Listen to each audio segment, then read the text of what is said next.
1 Timothy 1:15. పాపులను రక్షించుటకు క్రీస్తు యేసు లోకమునకు వచ్చెనను వాక్యము నమ్మతగినదియు పూర్ణాంగీకారమునకు యోగ్యమైనదియునై ఉన్నది. అట్టి వారిలో నేను ప్రధానుడను.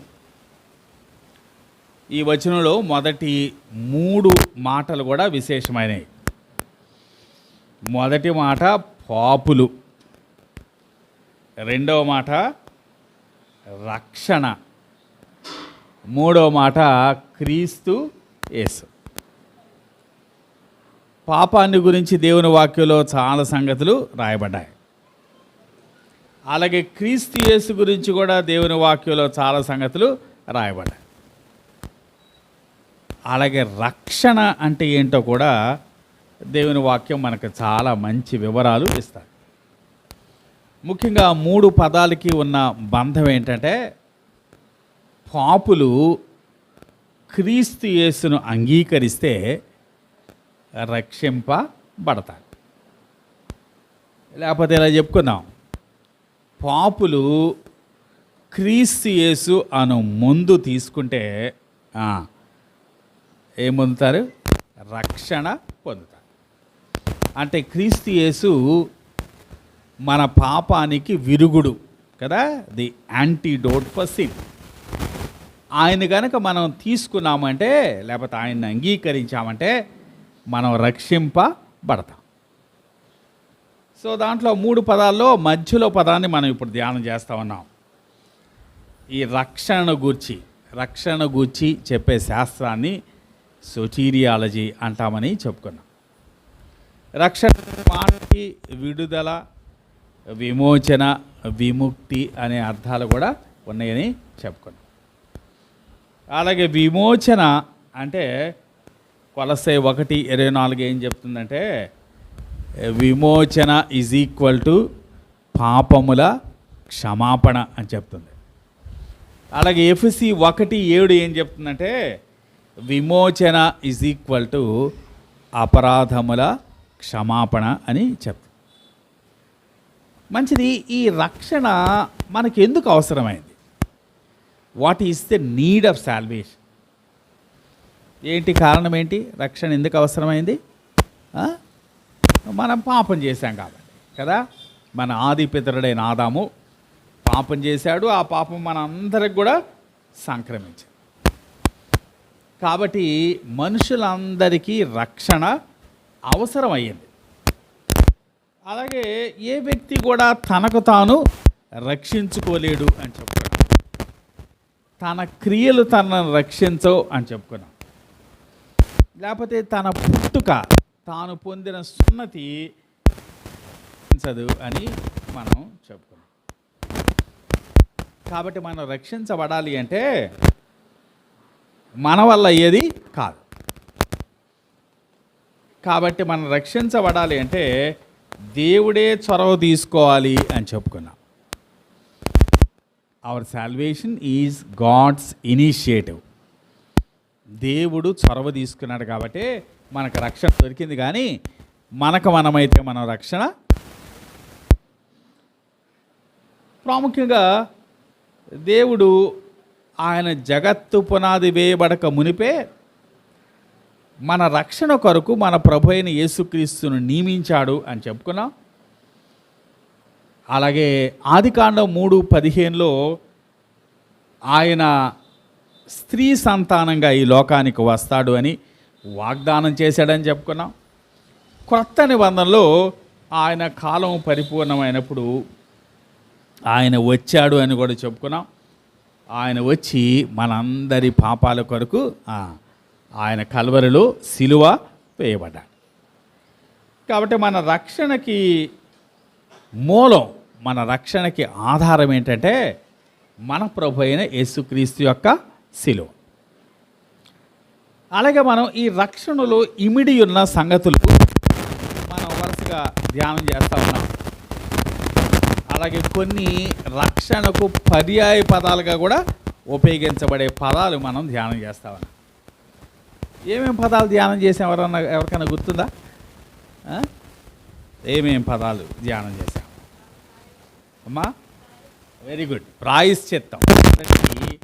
ప్రాయశ్చిత్తం అంటే అర్థం ఏంటనుకున్నాం?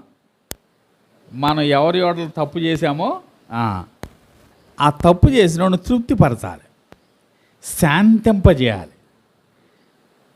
మనం తప్పు చేసినప్పుడు అతనికి మనమే చాలా కోపం ఉంటుంది. ఉదాహరణ చెప్పుకున్నాం కదా, ఒకవేళ ఓ వాహనం వచ్చి ఓ చిన్న వాహనాన్ని గుద్దేసింది అనుకోండి. ఆ వాహనం డ్రైవ్ చేసేవాడు సర్లేవయ్యా నీకు ఆసుపత్రి ఖర్చులు నేను పెట్టుకుంటానులే అంటే సరిపోదు కదా.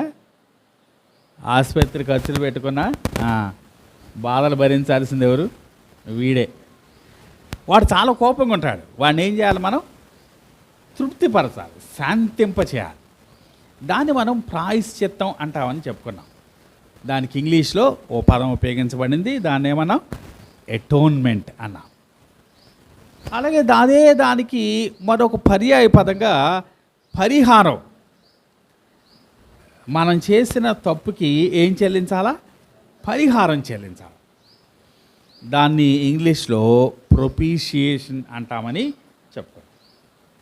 కాబట్టి మొదటిది ఏంటంటే, మన రక్షణలో జరిగింది, మనం దేవునికి వ్యతిరేకంగా పాపం చేశాం. అందుకని మన ప్రభు అయిన యేసుక్రీస్తు ఆయన కల్వరిలో ఆయన సిలువ వేయబడి మన పక్షంగా ఏం చేశాడు? ఆయన ప్రాయశ్చిత్తం లేక పరిహారం చేశాడు. అలాగే రెండవది, మనం పాపం చేయటాన్ని బట్టి దేవునికి శత్రువులు అయ్యాం కదా. ఇప్పుడు మనల్ని దేవునితో కలపాల, దేవునితో సమాధానపరచాలి. కాబట్టి యేసు ప్రభు మన కొరకు ఆయన రక్తం, ఒక శిలువలో రక్తం కాచి మనకును తండ్రికిని సంధి కలుగజేశాడు. మనల్ని దేవునితో ఏం చేశాడు? సమాధాన పరిచాడు. దాన్ని ఇంగ్లీష్లో ఏమన్నాం? రికన్సిలేషన్ అన్నాం కదా. రికన్సిలేషన్. మూడవది లేకపోతే నాలుగవది, దేవునితో మనం చేయగలపాలంటే ఇంకోటి మనల్ని గట్టిగా పట్టుకుని ఉంది. దాని నుంచి విడిపించందే దేవునితో మనం కలుసుకోలేం. ఏంటది మనల్ని గట్టిగా పట్టుకొని ఉన్నది?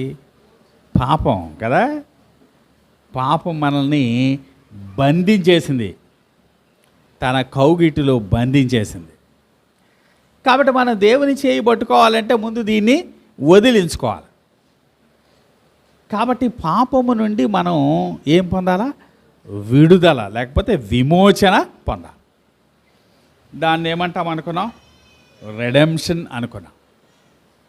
దాంట్లో ప్రాముఖ్యంగా రెండు అర్థాలు మనకు కనిపిస్తాయి. ఒకటి, మనకు విడిపించి స్వేచ్ఛనివ్వటం. రెండవది, మనల్ని విడిపించాలంటే ఎంతో కొంత చెల్లించాలి కదా. చెల్లించకుండా విడిపించలేం. లేక మరో రీతిగా చెప్పాలంటే మనల్ని కొనాల. మరొకడు బంధించి మనల్ని బానిసలుగా చేసుకున్నాడు. కాబట్టి మనల్ని బయటికి తీసుకురావాలంటే ఊరిని ఎందుకు వదిలిపెడతాడు వాడు కదా. ఏం చేయాలా? కొనాలి. మన ప్రభు అయిన యేసుక్రీస్తు ఆయన రక్తముతో మనలను కొన్నాడు అని చెప్పుకున్నాం. దాన్ని ఏమన్నా మనం? రెడెంప్షన్ లేకపోతే విమోచన అన్నాం. అలాగే మనం విమోచించబడటం అంటే రెండు అర్థాలు ఉన్నాయని ఇందాకే చెప్పుకున్నాం కదా. విమోచన ఈజ్ ఈక్వల్ టు ఏంటది? పాపముల క్షమాపణ లేక అపరాధముల క్షమాపణ. కాబట్టి మనం విమోచించబడ్డామంటే మనకేం కలిగిందనమాట? మన పాపాలకి క్షమాపణ కలిగింది. దాన్ని ఏమన్నామంటే ఫర్గివ్నెస్ ఆఫ్ సిన్స్ అన్నాం. మన పాపాలు క్షమించబడడం. సరే, పాపాలు క్షమించబడటానికి ఏం కావాలో కూడా చెప్పుకున్నాం. అది మనం చివరిలో మళ్ళీ ఒకసారి చూస్తాం. అంటే ఇప్పుడు వరకు మనం ఏం చూస్తున్నామంటే దేవుని చొరవ చూస్తున్నాం, దేవుడు ఏం చేశాడో చూస్తున్నాం. మనం ఏం చేయాలో చివరిలో మనం చూస్తాం. కాబట్టి మెట్టుకు మనం పాపాలు మన ప్రభు ఆయన కల్వరి శిలువలో మన కొరకు ప్రాణం పెట్టడం ద్వారా మన పాపాలను ఏం చేశాడు, ఆయన క్షమించాడు. ఇంతవరకు మనం గత వారంలోనే మనం ధ్యానం చేశాం. ఇప్పుడు మరికొన్ని పదాలు మనం పరిచయం చేసుకోబోతున్నాం. ఒకటి, పాపములు క్షమించబడ్డాయి అని చెప్పుకున్నాం కదా. కాబట్టి మనల్ని అందరూ ఏమని పిలుస్తారు చెప్పండి? రోడ్డు మీద మనం వెళ్తున్నాం అనుకోండి, వీడు క్షమించబడిన పాపి అని పిలుస్తాడు, అంతే కదా. ఎవరైనా ఏమంటారు, వీడు చాలా నేరస్తుడు, కాకపోతే వీడు క్షమించబడ్డాడు. అంటే మనల్ని అందరూ ఏమని పిలుస్తారంటే ఫర్గివెన్ సిన్నర్. ఎందుకంటే మనుషులను తేలిగ్గా మర్చిపోరు కదా. మనుషులంతా వీడు క్షమించబడిన పాపి. ఎక్కడ పోయినా మనకు ఆ తోక తప్పదు, క్షమించబడిన పాపి. మరి మనం క్షమించబడిన పాపులు అని పిలువబడ్డామనుకోండి, ఏముంటుంది మనకి? కొంత సిగ్గు ఉంటుంది కదా. ప్రాముఖ్యంగా రోమీయులకు రాసిన పత్రిక 8వ అధ్యాయంలో పాపం వల్ల మనకి ఏమేమి వస్తాయో మనకి కనిపిస్తుంది. ఒకసారి చూడండి. రోమీయులకు రాసిన పత్రిక 8వ అధ్యాయం 33వ వచనం. 8వ అధ్యాయం 33వ వచనం.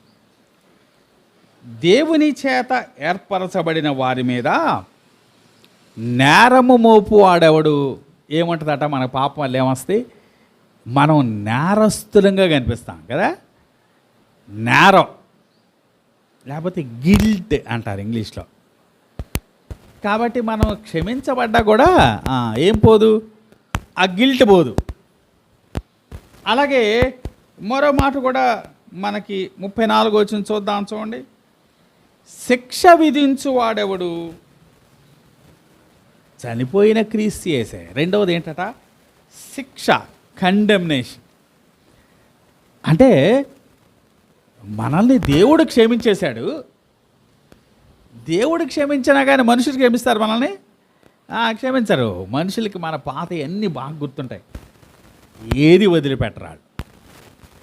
కాబట్టి ఆ రకంగా మనుషుల ముఖాల్లోనే కనిపిస్తుంది కదా మన మీద వాళ్ళకి ఎలాంటి అభిప్రాయం ఉందో.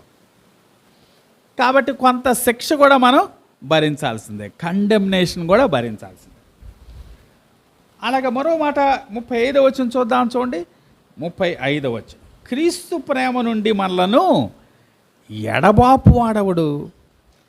కొంత ఎడబాటు కూడా ఉంటుంది కదా, సెపరేషన్ కూడా ఉంటుంది. మన పాపాలు క్షమించబడినంత మాత్రాన మన క్షమించిన ఆయన దగ్గరికి వెళ్ళి ఆయనతో చక్కగా భుజం కలుపుకొని ఆయనతో పూసుకుని తిరగలేము కదా. మనకేమనిపిస్తే, నేనేమో పాపం చేసినోడిని, ఆయనేమో క్షమించినోడు అనిపిస్తుంది కదా. కాబట్టి ఆయన దగ్గర ధైర్యంగా తిరగలేము మనం. కాబట్టి మనకి ఎడబాటు కూడా ఉంటుంది. కాబట్టి 3 సంగతులు ఉన్నాయి కదా. మొదటిది ఏంటిది? మొదట నేరం ఉంది, రెండవది శిక్ష ఉంది, మూడవది ఎడబాటు. ఈ మూడింటిని కూడా ఆయన తీసివేశాడు. ఈ మూడింటిని తీసివేసి మనల్ని ఏం చేశాడు అంటే, మనల్ని క్షమించబడిన పాపులని పిలవలేదు. మనల్ని ఏమని పిలిచాడంటే నీతిమంతులు అని పిలిచాడు. ఏమని పిలిచాడు? నీతిమంతులు అని పిలిచాడు. దాన్ని రోమాపత్రికలో ఏమని చెప్పాడంటే నీతిమంతులుగా తీర్చబడుట అన్నాడు. నీతిమంతులుగా తీర్చబడుట. నీతిమంతులు వేరు, నీతిమంతులుగా తీర్చబడిన వాళ్ళు వేరు. నీతిమంతులు అంటే ఎవరు? జీవితంలో అంతా నీతే చేసిన వాళ్ళు. మనం చేసామా? లేదు, చేయలే. మనం ఏం చేయలే. మనం నీతి చేసింది ఏమి లేదు. మనం నీతి కనుక చేస్తే యేసుప్రభు ఇక్కడ రావటం ఎందుకు, ఆయన శిలువ మీద మరణించడం ఎందుకు? మనం నీతి ఏం చేయాల. కానీ ఆయన ఏం చేశాడంటే మనల్ని నీతిమంతులుగా ఏం చేశాట? తీర్చాడట. రోమా 1 నుంచి 8 వరకు ముఖ్యంగా 3-4 అధ్యాయాల్లో ఈ విషయం చాలా బాగా వివరించబడింది. మనల్ని అరే వీడి క్షమించబడిన పాపిరా అని పిలవకుండా ఏమని పిలిచాడనమాట? నీతిమంతులు నీతిమంతులని పిలిచాడు. ఇంకెవరన్నా రోడ్డు మీద మనం వెళ్తుంటే మనల్ని ఏమని పిలుస్తున్నారు? నీతిమంతులని పిలుస్తున్నాడు. ఇంకా మనకేమన్నా గిల్టీ ఉంటుందా? గిల్టీగా ఏమన్నా ఉంటుందా మనకి?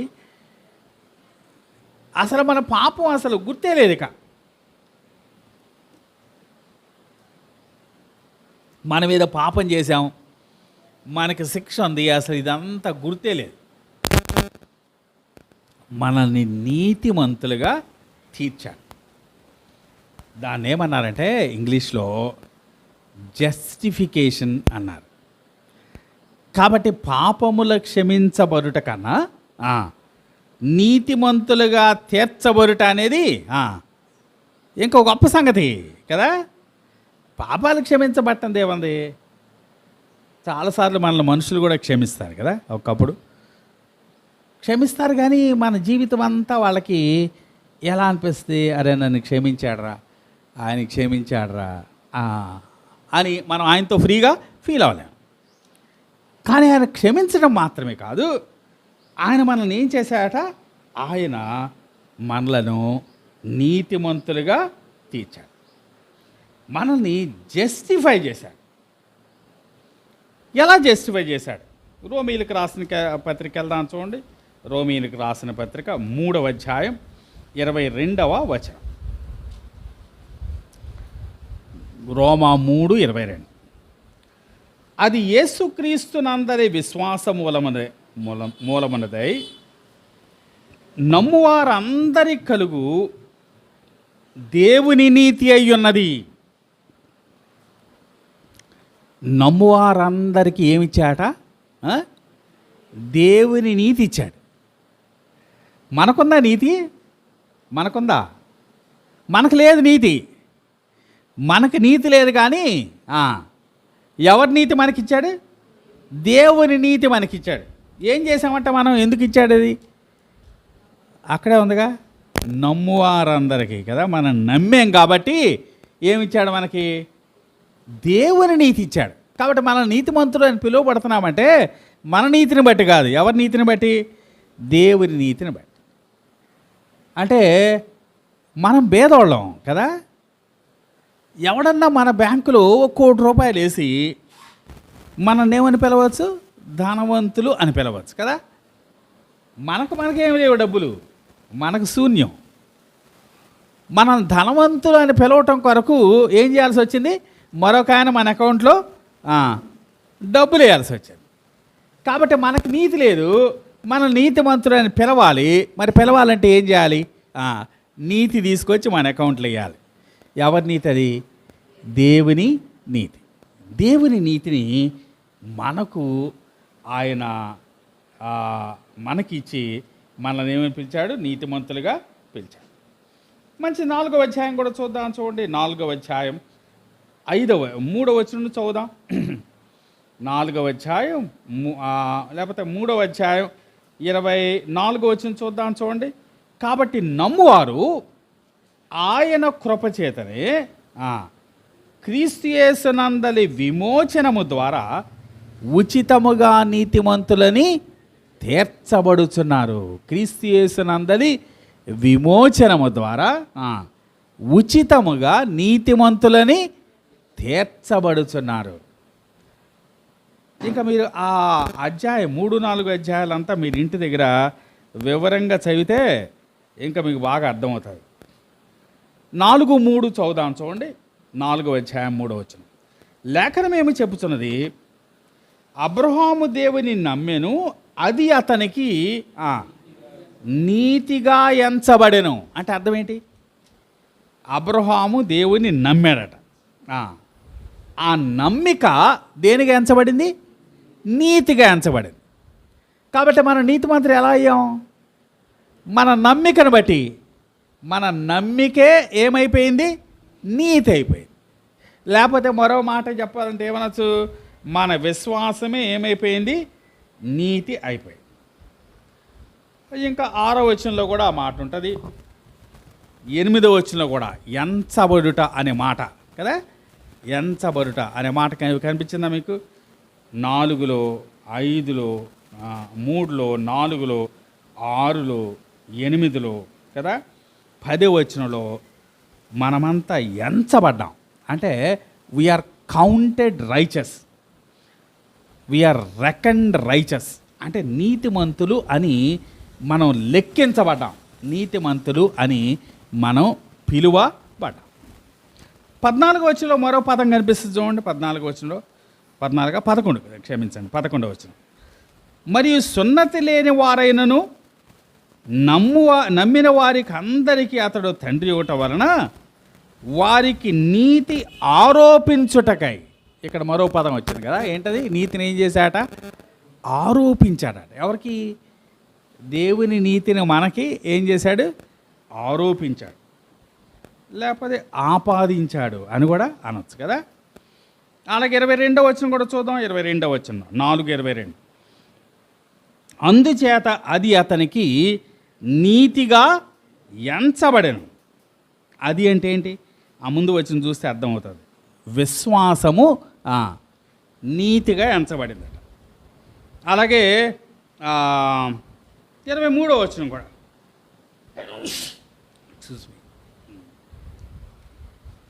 23, 24 వచనాల్లో కూడా మన విశ్వాసమే మనకి నీతిగా ఎంచబడి. కాబట్టి మనకి నీతి లేకపోయినా దేవుడు మనల్ని నీతిమంతులుగా తీర్చడం కొరకు ఏం చేశాడు? దేవుని నీతిని మనకి ఇచ్చాడు. మన విశ్వాసాన్ని నీతిగా ఏం చేశాడు? లెక్కించాడు. కాబట్టి మనం విశ్వాసం ఉంచామంటే ఏమైపోయాం అన్నమాట? ఏమైపోయాం? నీతిమంతులు అయిపోయాం కదా. కాబట్టి విశ్వసించిన వాళ్ళందరినీ ఏమని పిలవచ్చు? నీతిమంతులు అని పిలవచ్చు. నీతిమంతులు అని పిలుస్తున్నారు కదా అని అబ్బో వీళ్ళు భలే నీతిమంతులు అనుకుంటే మనం పప్పులో కాలేసినట్టే కదా. మన జీవితంలో అంత నీతి లేదు. నమ్ముకున్న తర్వాత కూడా మనలో చాలా బలహీనతలు ఉన్నాయి. కాబట్టి ఇది మనకి దేవుడిచ్చిన బిరుదు, అంతేగాని మనం సంపాదించుకున్నది కాదు కదా. మనం ఎంఎస్సి అనే కోర్స్ చదివాం అనుకోండి, ఏమంటారు దాన్ని? మాస్టర్ ఆఫ్ సైన్స్ అంటారు కదా. అంటే అర్థం ఏంటి?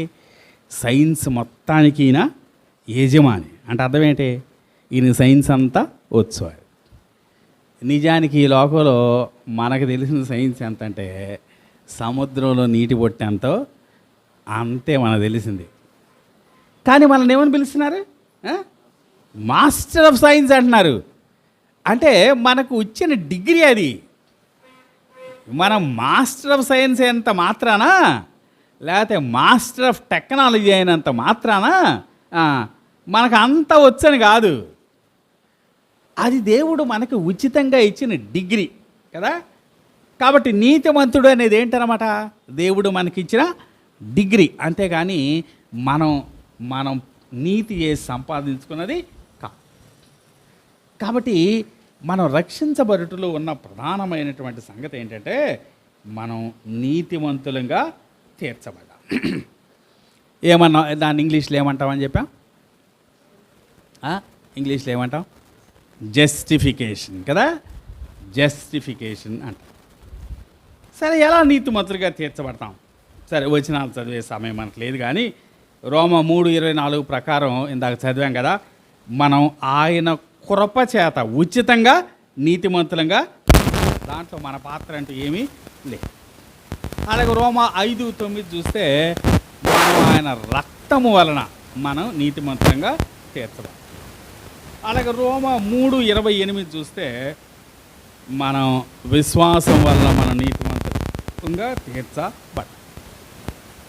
కాబట్టి రక్షించబడుట్లో ఉన్న ప్రధానమైన సంగతి ఏంటంటే పాపులైన మనం కేవలం క్షమించబడిన పాపులైన బిరుదు కాకుండా అంతకన్నా పెద్ద బిరుదు మనకి వచ్చింది. ఏమని వచ్చింది?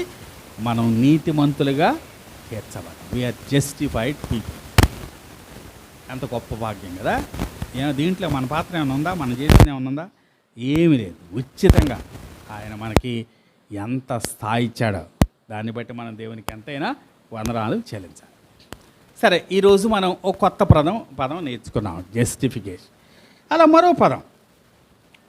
మరొక దాన్ని పరిశుద్ధపరుచుట అంటారు. నీతిమంతులుగా తీర్చబట్టం అంటే మనం జడ్జి గారి ఎదుట బోన్లో నుంచుంటే చూసిన వాళ్ళంతా ఏమంటారు? ఇతను నేరస్తుడు కాదు, ఇతడు నీతిమంతుడు అంటారు కదా. అంటే మనం నీతిమంతుడిగా తీర్చబడుట అనేది ఎక్కడ ఉపయోగపడుతుంది? బయట చూసిన వాళ్ళు మనల్ని గుర్తించడానికి ఉపయోగపడుతుంది.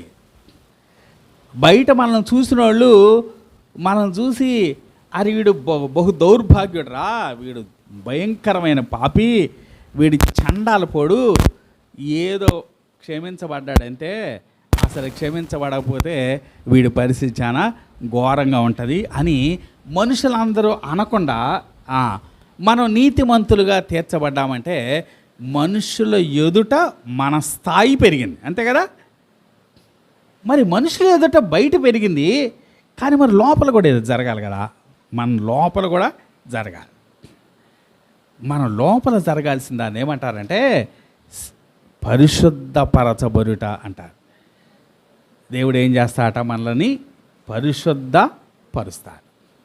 దాన్ని ఇంగ్లీష్లో ఏమంటారంటే శాంక్టిఫికేషన్ అంటారు. కాబట్టి మరో పదం ఏంటది? శాంక్టిఫికేషన్, లేకపోతే పరిశుద్ధపరచబడుట. పరిశుద్ధపరచబడుటకిను నీతిమంతుడిగా తీర్చబడుటకు తేడా మనం గమనించాం కదా. నీతిమంతుడిగా తీర్చబడుట అంటే దేవుడు మన ఎడల చేసిన కార్యం. పరిశుద్ధపరచబడుట అంటే దేవుడు మనలో చేసిన కార్యం. అదేమో దేవుడు మన ఎడల చేసిన కార్యం, ఇదేమో దేవుడు మనలో చేసిన కార్యం. మనల్ని ఒక న్యాయస్థానంలో మనకు స్థానం ఇచ్చాడు నీతిమంతుడిగా తీర్చి. కానీ పరిశుద్ధపరచబడుటలో మన అనుభవాన్ని మార్చాడు కదా. అనుభవపూర్వకంగా మనకు కొత్త స్థాయి ఇవ్వబడింది. ఇదిగో నీతిమంతుడిగా తీర్చబడటం వల్ల మనకు సమాధానం దొరికింది. మనం పరిశుద్ధపరచడం ద్వారా మనకు పవిత్రత దొరికింది. సరే, మంచిది. ఈ పరిశుద్ధపరచబడుటకి మరొక అర్థం కూడా ఉంది. దాన్ని ఏమంటారంటే ప్రత్యేకించబడుట అంటారు. Setting apart for God. దేవుని కొరకు మనం ఏం చేయబడటం?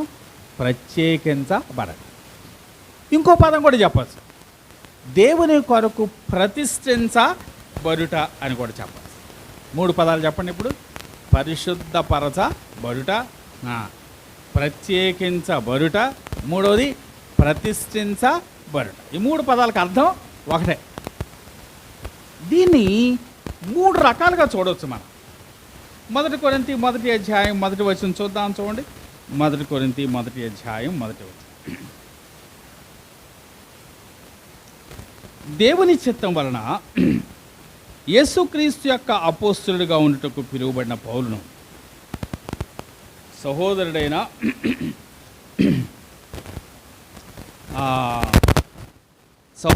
సోస్తెనేసును, కొరింథీలో ఉన్న దేవుని సంఘమునకు, అనగా క్రీస్తు యేసునందు పరిశుద్ధపరచబడిన వారే పరిశుద్ధులుగా ఉండుటకు పిలువబడిన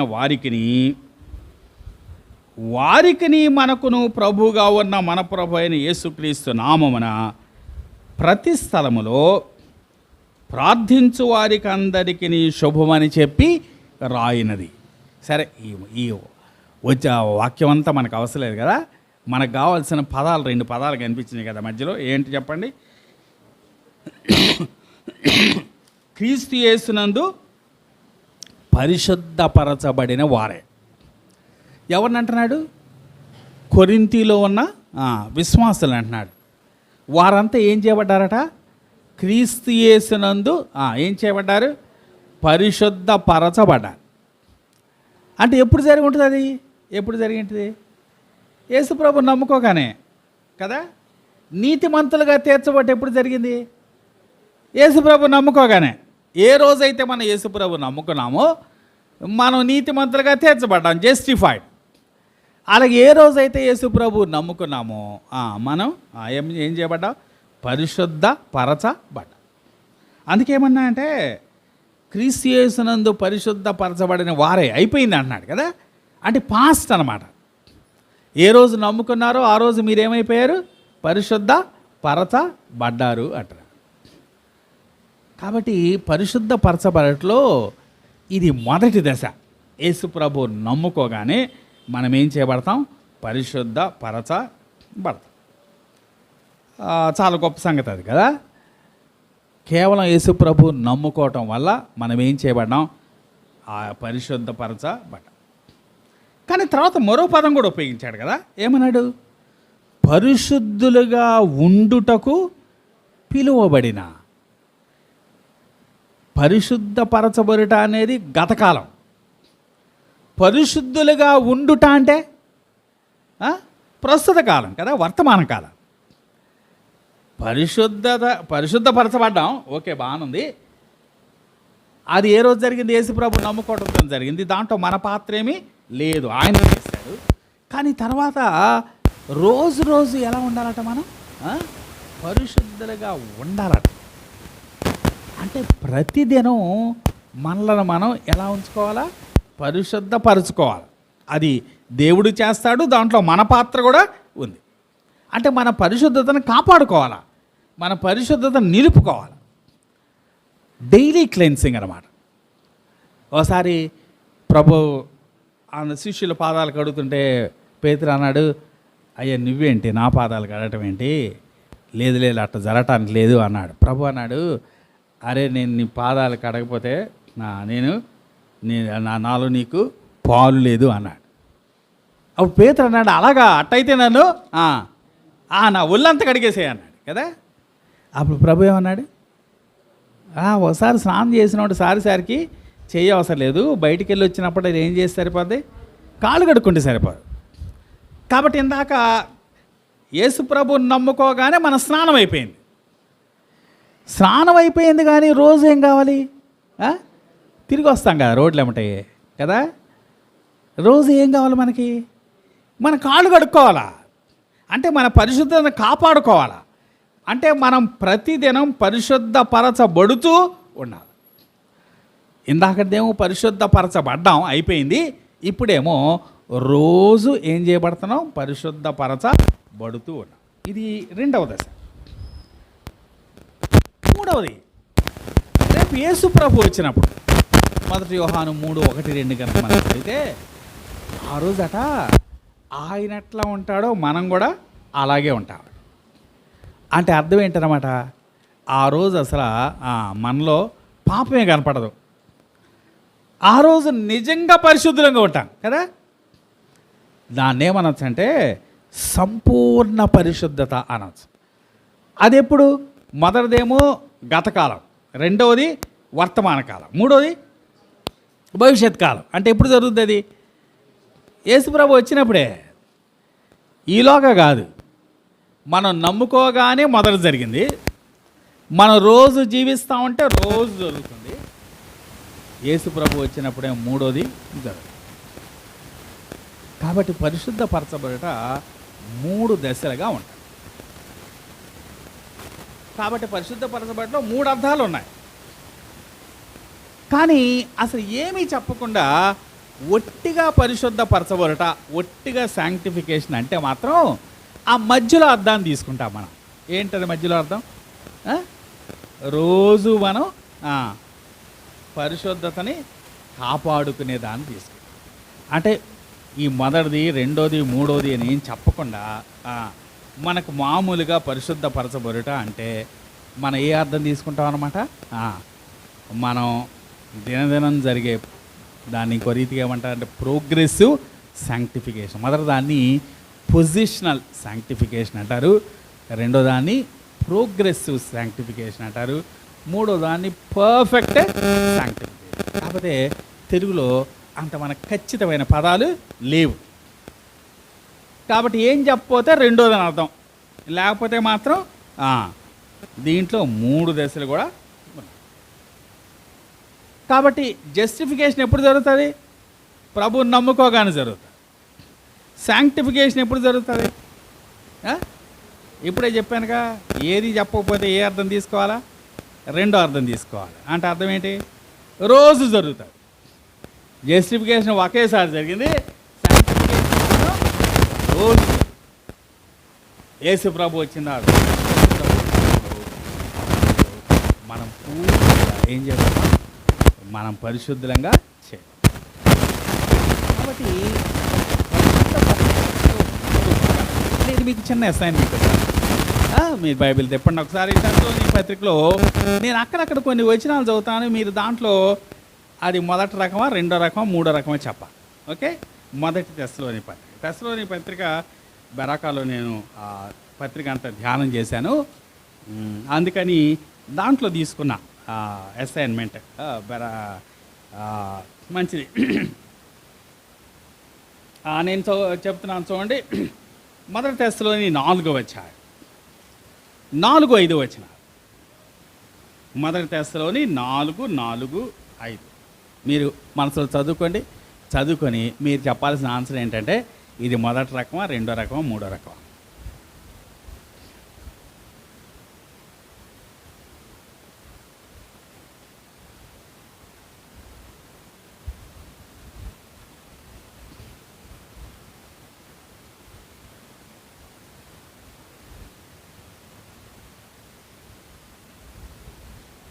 ఏం చాలాసేపు ఆలోచించారు అమ్మా? ఎన్నో రకం చెప్పు, 1, 2, 3? 2. వెరీ గుడ్ కదా, రైట్. పరిశుద్ధతని కాపాడుకోవటం అంటే అది ఒకరోజు జరిగే పని కాదు, రోజు కాపాడుకోవాల్సిందే మనం కదా.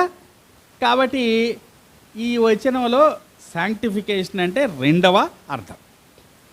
సరే, ఇప్పుడు మరో మాట చదువుదాం. మొదటి తెస్సలోనికీ 4వ అధ్యాయం 7వ వచనం. మొదటి తెస్సలోనికీ 4వ అధ్యాయం 7వ వచనం.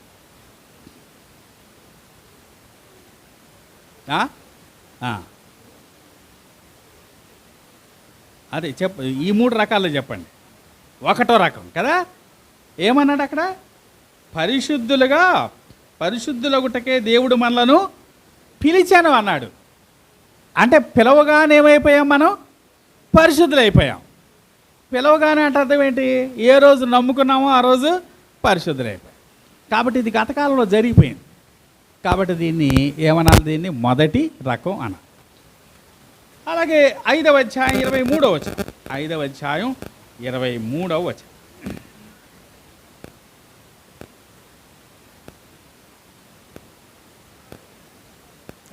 థర్డ్ వన్ కదా. ఎందుకని? చాలా స్పష్టంగా ఉందా కదా అక్కడ. ఏమన్నాడు? సంపూర్ణంగా పరిశుద్ధపరచబడిన గాక. అంటే ఇందాకేం చెప్పాము మనం? పర్ఫెక్ట్ శాంక్టిఫికేషన్ ఎప్పుడు జరుగుతుంది అన్నాడు? యేసుక్రీస్తు రాకడయందు, యేసు ప్రభు వచ్చినప్పుడు జరిగేది అది. కాబట్టి ఇది 3వ రకం. Very good. 3 100 మాటలు సంపాదించారు మీరు. కాబట్టి ఇప్పుడు మనం 2 పదాలు మనం చూసాం. ఒకటి నీతిమంతులుగా తీర్చబడట, రెండవది పరిశుద్ధులుగా లేకపోతే పరిశుద్ధపరచబడట. ఈ 2 జరిగిన తర్వాత మరొక మాట కూడా మనం గుర్తు తెచ్చుకోవాలి. అంటే అది ఇప్పుడు జరిగేది కాదులేండి, భవిష్యత్తులో యేసుప్రభు వచ్చినప్పుడు జరిగేది. ఆ మాట కూడా ఒకసారి గుర్తు తెచ్చుకుందాం. రోమీయులకు రాసిన పత్రిక 8వ అధ్యాయం 30వ వచనం. రోమీయులకు రాసిన పత్రిక 8వ అధ్యాయం 30వ వచనం.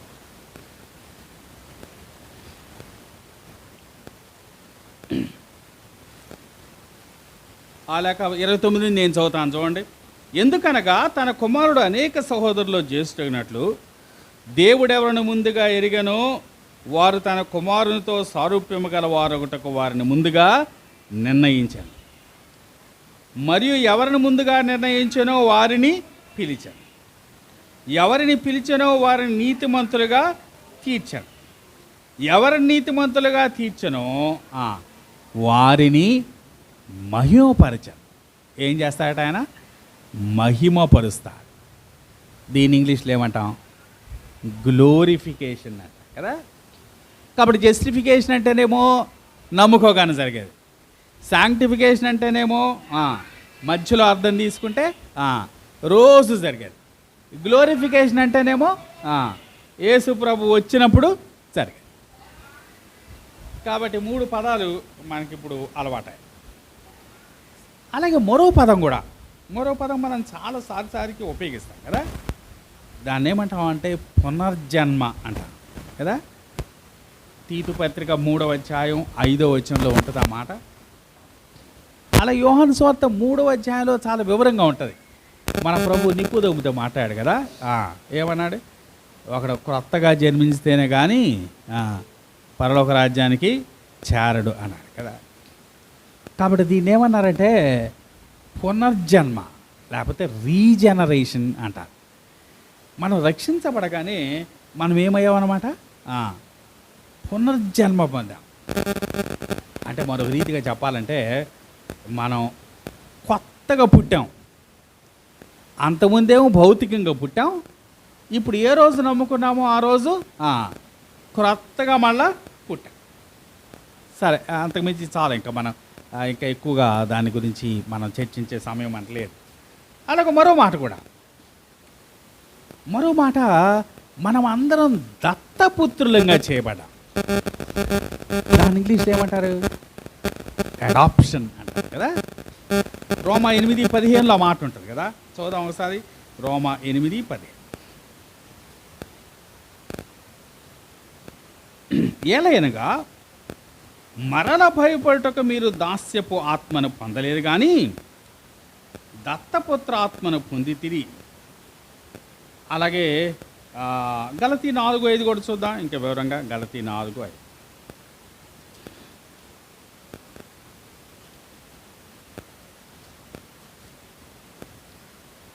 అయితే కాలం పరిపూర్ణమైనప్పుడు దేవుడు తన కుమారుని పంపెను.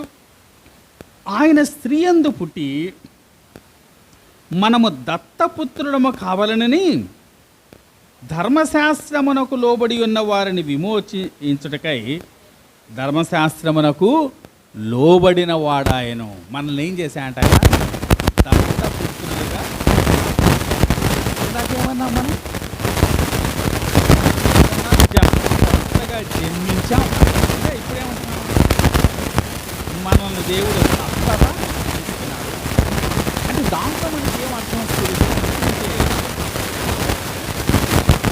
మనం దేవుని ఇంట్లో పుట్టామంటే మనకి దేవునితో సంబంధం.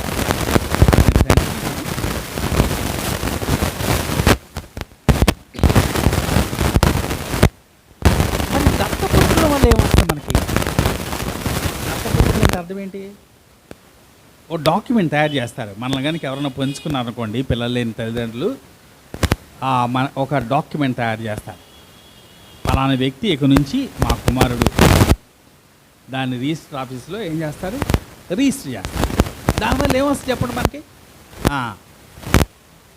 మనం పెంచుకున్న అమ్మ నాన్న ఉన్నారే, వాళ్ళ పేరున ఏ ఆస్తి ఉందో వాళ్ళు చనిపోగానే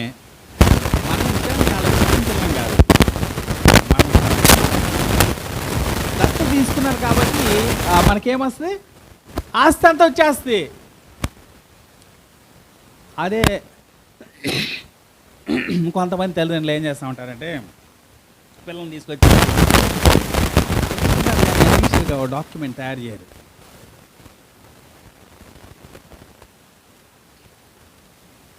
రిజిస్టర్ ఆఫీస్కి వెళ్ళి పలానోడు మా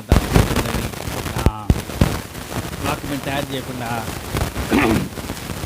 రాయరు, అడిగినా కూడా రాయరు. అంటే వాళ్ళ భయం ఏంటంటే అది కనుక రాసేసి ఈడు మమ్మల్ని చూస్తాడో లేదో. అట్లాగే తాత్సారం చేసి ఒక రోజు ఏమైపోతారు? ఇద్దరు చనిపోతారు. అప్పుడేమో చెప్పండి, ఆస్తి కోసం ఎవరు వస్తారు? పెదనాన్న పిల్లలు, చిన్నాన్న పిల్లలు, నాన్నన్న పిల్లలు అందరూ లైన్లోకి వస్తారు. ఎందుకని? వీడు కుమారుడని వీడికేమీ ఏమి లేదు, ఎవిడెన్స్ లేదు. అప్పుడు వీడు పాపం వాళ్ళతో పోటీ పడాలా? ఏదో కోర్టు వాళ్ళు తెలిస్తే వీడే చూపిస్తాడుగా, ఇదిగో ఆధార్ కార్డులో వాళ్ళ పేరు నాది ఉంది, ఇదిగో రేషన్ కార్డులో ఉంది, ఇవన్నీ చూపిస్తే సర్లే బాబు వాడికి కూడా ఒక భాగం ఏంటి అంటారు కదా. అలా కాకుండా దత్తపుత్రులుగా కనుక రిజిస్టర్ చేస్తే ఇంకా ఏ పెదనాన్న కొడుకు రాడు, చిన్నాన్న కొడుకు కూడా రా. మనల్ని ఏం చేశాట ఆయన? మనల్ని దత్తపుత్రులుగా చేశాడు. దత్తపుత్రులుగా చేయటం వల్ల మనం ఏమయ్యాం ఆయనకి? రోమా 8:17 చూద్దాం, చూడండి. 15 నుంచి చూద్దాం. ఇందాక చదివాను కదా, ఏలైనగా మతభయపడు తెలియదు కానీ 17 వచ్చింది చూడండి. మనము పిల్లలమైతే వారసులం, అనగా దేవుని వారసులం, క్రీస్తుతో కూడా మహిమ పొందుటకు ఆయనతో శ్రమపడినడరా క్రీస్తుతోడి వారసులం. కాబట్టి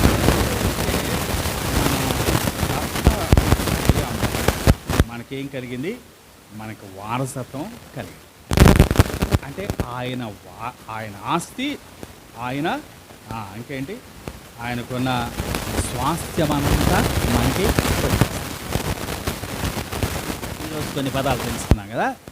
ఏమేమి తెలుసుకున్నాం? జస్టిఫికేషన్ అంటే, శాంక్టిఫికేషన్ అంటే తెలుసు, గ్లోరిఫికేషన్, ఇంకా